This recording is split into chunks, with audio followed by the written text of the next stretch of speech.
నమస్తే, నా పేరు ప్రశాంతి. వై న్యూస్కు స్వాగతం. అచ్యుతాపురం మండలం ఎం జగన్నాథపురం గ్రామంలో గురువారం శ్రీ మహాలక్ష్మి అమ్మవారి పండుగ ఘనంగా నిర్వహించారు.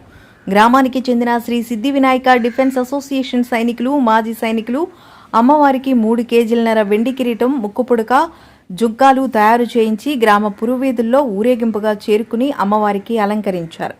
అనంతరం అమ్మవారికి భక్తులు మొక్కులు చెల్లించుకున్నారు. మల్లికా శ్రీనివాస యూత్ ఆధ్వర్యంలో జిల్లా స్థాయి చెడుగుడు పోటీలు నిర్వహించారు. మొదటి బహుమతి నరసింగపల్లి, రెండో బహుమతి అచ్యుతాపురం, మూడో బహుమతి ఎం జగన్నాథపురం, నాలుగో బహుమతి చూచుకొండ, ఐదవ బహుమతి కొండకర్ల గెలుపొందారు. ఈ కార్యక్రమంలో సర్పంచ్ సూర్యప్రకాష్, సేనాపతి వెంకటేష్, చోడవరపు శ్రీనివాసరావు, బోండా ప్రకాష్, గొర్లి శ్రీను, వీసం నానాజీ తదితరులు పాల్గొన్నారు.